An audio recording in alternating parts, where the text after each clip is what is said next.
In this video, I'm just going to be looking at a couple of different cases for the iPhone 5. So if you're not interested in iPhone 5 cases, I'd switch off now. However, if you're still here, this year I finally managed to upgrade my iPhone 3G to an iPhone 5. Now there's a reason after all these years that my iPhone 3G still looks relatively presentable, even if the insides of it are so slow it won't do anything anymore. And that's because I used to keep it in a case. So even though the iPhone 5 looks really nice, unfortunately I'm going to have to put this one in a case if I want it to still be looking nice in a few years' time.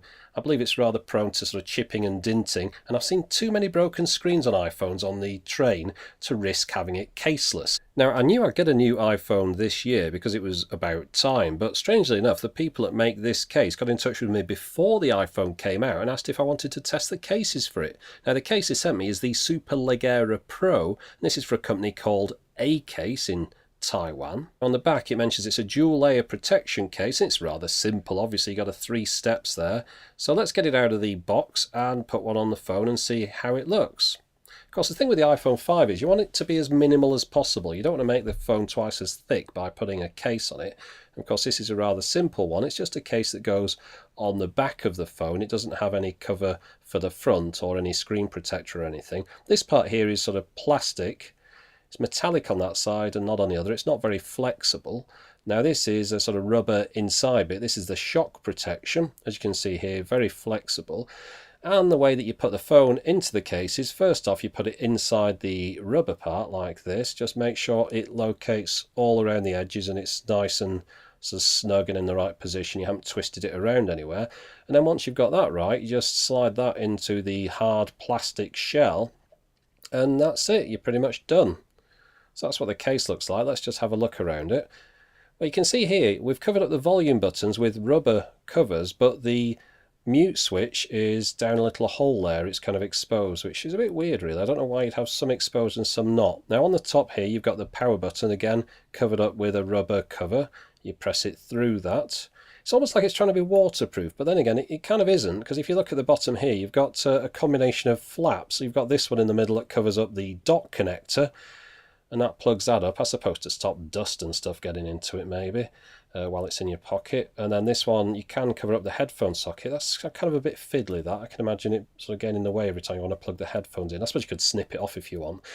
But strangely enough, the speaker grills, of course, are exposed here. Well, you need them to be so you can hear it, but I kind of wonder why they've covered some ports at all. I'm not too sure why you bother doing that. I can see maybe with the volume buttons, because you need to be able to press them from the side.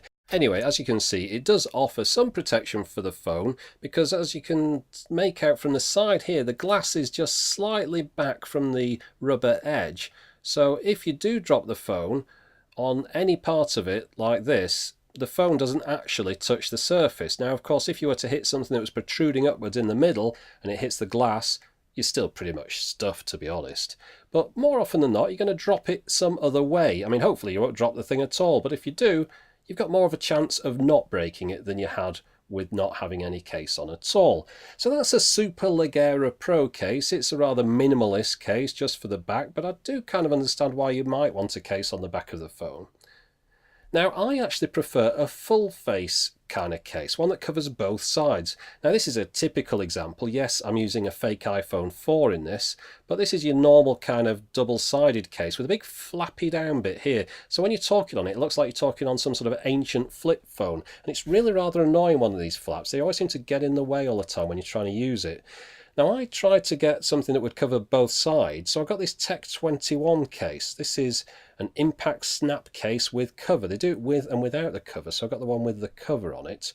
It's kind of a leather back on one side, and then this plastic with D3O technology, which is kind of some sort of impact resistance technology, so that when you drop it, it protects it.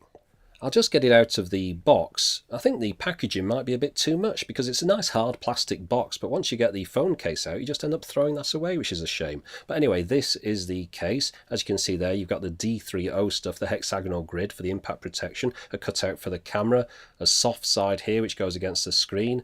The back of it is this hard plastic bit to protect it, and then this is some kind of pleather, leatherette type stuff, but it's quite nice to the touch. The phone just clips into the case like this. You just push it down on it and all 4 corners clip in, and it's quite nice and neat. It leaves it easy to get to all the different ports and things once you've got it open. That soft side goes against the screen there. Well, I say all the ports, you can see around here on this side, this is the hinge, the volume and the mute switch are underneath there. Now you can press the volume through there because it's soft enough, but you can't flip the mute switch, of course. You can get to the ports on the bottom and the speakers and things, and access the camera and the flash, of course. Now when you use it, of course, you'd have to open up the cover on the phone like this. And it's a bit flappy, but of course you can fold it round so you can just use it like normal. You don't have that big flappy bit hanging down like you would on the other type of case.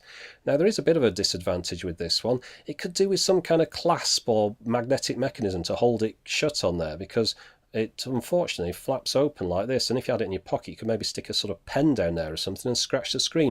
Please don't put any comments about the iPhone 5's Gorilla Glass 2 screen being unscratchable. I think I can scratch pretty much any screen I put my mind to.